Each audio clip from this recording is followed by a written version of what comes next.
નમસ્કાર દોસ્તો, આજે મારી સાથે છે વિભા. વિભા ખૂબ હોશિયાર છોકરી, સ્પીચ પણ બહુ સરસ આપે છે. વિભા અત્યારે પીએચડીમાં મારા અંડરમાં કામ કરે છે.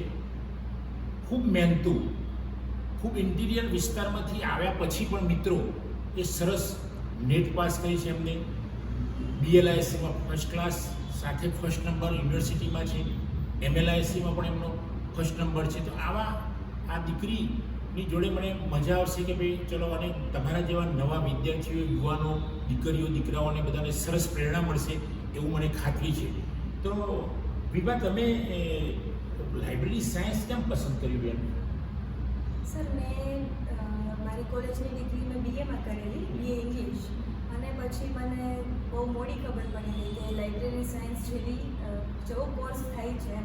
અને આ કોર્સ બહુ સરસ છે, બહુ મતલબ આપણા માટે બહુ જ સારો છે કે તમે જો આમાં થોડા ઊંડા ઉતરો ને તો તમને મજા આવે. અને એવો કોર્સ છે કે જે ઓછા લોકોને ખબર હોય છે. મને ખબર પડી, આમાં ઇન્ટરેસ્ટ આવી ગયો જેમ જેમ અમે આગળ ભણ્યા. અને પછી આમાં બીજું એક કે આમાં જોબ ઓપોર્ચ્યુનિટી બહુ જ સારી છે, કોમ્પિટિશન ઓછું છે. પછી એવું કામ છે કે જે એક પ્રોફેશનલ ગણી શકાય અને તમે બધા વિષયોને કનેક્ટ કરી શકો. તમે એમ સ્થગિત થઈને ના રહો એવી રીતે. એટલે એવી રીતે હું લાઇબ્રેરી સાયન્સમાં. બિલકુલ, વેરી ગુડ. પણ તમે બંનેમાં ફર્સ્ટ નંબર સાથે પાસ થયા, તો એ બતાવશો થોડી ટ્રીક વિદ્યાર્થીઓને કે નવી જનરેશનને કે ગોલ્ડ મેડલ લાવવા અથવા તો યુનિવર્સિટી ફર્સ્ટ આવવા માટે કેવી મહેનત કરવી પડે છે એવી વાત કરશો? એવી કન્ટિન્યુટી હોવી જોઈએ અથવા તો સતતતા જે કહીએ આમ તો શું હોવી જોઈએ એમાં? સર, એમાં કેવું છે કે જ્યારથી આપણું સત્ર શરૂ થાય ત્યારથી સૌથી પહેલાં તો આપણે સિલેબસથી પરિચિત થઈએ, આપણા પ્રોફેસર આપણને પરિચિત કરાવે. એટલે એવી રીતના આપણે ક્લાસ નોટ્સ, ક્લાસમાં થોડુંક ધ્યાન દઈએ અને એ જ રિવિઝન આપણે ઘરે જઈને પાછું કરીએ. તો એમાં જો આપણે આ જ વસ્તુ કન્ટિન્યુ રાખીએ તો આપણને બહુ આ સહજ લાગે અને રોજને રોજ આપણું માઇન્ડ એ રીતના થતું જાય. એટલે એમાં અને થોડીક પછી આપણે ઇન્ટરેસ્ટ રાખીએ એટલે આપણે આપણી રીતના શોધીએ બધું. અસાઇનમેન્ટ્સ છે જે તમે ક્લાસમાં અમને વર્ક કરાવો એમાં અમે પૂરેપૂરું ધ્યાન આપી એટલે એનું રિઝલ્ટ આપમેળે આપણા પરીક્ષામાં મતલબ દેખાય. બિલકુલ, વેરી ગુડ. તો તમે પીએચડી માટે નેટ એક્ઝામિનેશન પાસ કરી, બહુ સરસ કહેવાય કે નેટ એક્ઝામિનેશનમાં ઘણા બધા વિદ્યાર્થીઓ બેસતા હોય છે પણ એનું રિઝલ્ટ બહુ ઓછું આવતું હોય અને એમાં લાઇબ્રેરી સાયન્સ જેવા વિષયમાં તો બહુ તકલીફ પડે છે. તો તમે નેટ પાસ કેવી રીતે કરી બેન? એટલે એની થોડી ટ્રીક બતાવો, એની કોઈ કી હોય તમારી જોડે તો એને વિદ્યાર્થીઓને કહો. નેટ પાસમાં તો 2 પેપર આવે છે, પેપર 1 અને 2. પેપર 2 એવું છે કે આપણે બિલીવ અને એપ્લિક કર્યું હોય એટલે આપણે ટચમાં હોય એ સબ્જેક્ટો, એમાં આપણે પાછું થોડુંક ઊંડું જ ઉતરવાનું હોય. પણ નેટ પાસ કરવા માટે પેપર 1માં વધારે ધ્યાન દેવાનું. સૌથી પહેલાં તો સિલેબસ આપણે આખો જોઈ જઈએ, આપણને ખબર પડે કે આટલા ટોપિક આપણે કરવાના છે અને આપણે ગુણભાર જોઈ લઈએ. એટલે એ પ્રમાણે આપણે તૈયારી કરીએ.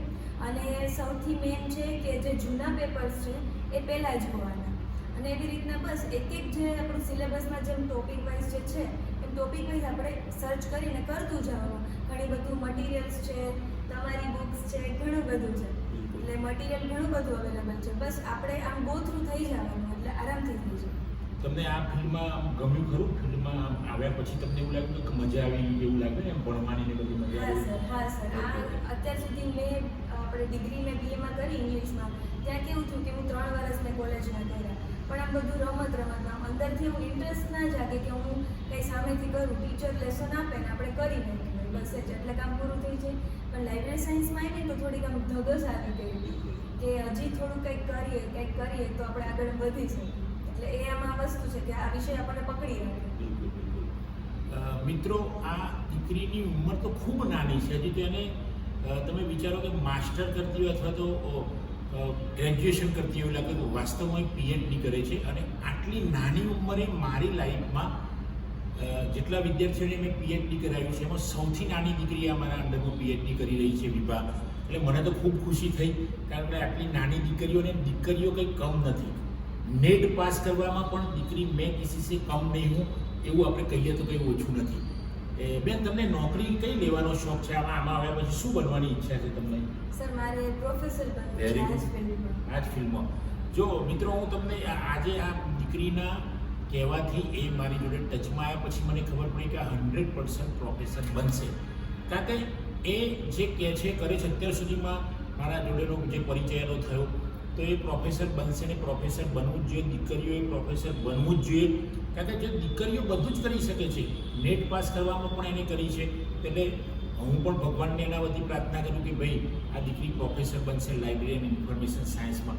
મિત્રો આપ પણ વિભાની જેમ તૈયાર થાઓ અને વિભા જેવી રીતે એનો ગોલ નક્કી કર્યો છે કે સર મારે પ્રોફેસર બનવું છે. આપ પણ આપનો ગોલ એવું નહીં કે પ્રોફેસર જ બનો, તમે આઈએએસ બનો, તમે કલેક્ટર બનો, તમે આઈપીએસ બનો, તમે મામલતદાર બનો, કંડક્ટર બનવાની ઈચ્છા હોય તો એ વાંધો નહીં, જે જેની ઈચ્છા હોય, પોલીસમાં જવાની ઈચ્છા, જે પણ એક ગોલ બનાવો કે મારે આ નક્કી કરવું છે વિભાની જેમ. વિભાએ પહેલાંથી નક્કી કર્યું હતું કે ભાઈ મારે લાઇબ્રેરી સાયન્સમાં ગોલ્ડ મેડલ મેળવ્યું, એને મેળવ્યું. પછી એને વિચાર્યું કે પીએચડીમાં નેટ પાસ કરવું, પીએચડી માટે એ પણ એને કર્યું. હવે એનો એક ગોલ છે કે મારે પ્રોફેસર બનવું. મિત્રો જ્યારે તમે ગોલ નક્કી કરો છો અને તમે એની પાછળ મન લગાડીને લાગી જાઓ છો ત્યારે દુનિયાની બધી જ તાકાત તમારા એ ગોલ પાછળ, તમારા ઉદ્દેશ પાછળ તમને મદદમાં લાગી જાય છે. 100% વાત છે. તો મિત્રો આપ સૌ વિભાનો અને મારો વિડીયો જોઈને એને લાઈક કરો, શેર કરો, કોમેન્ટ કરો.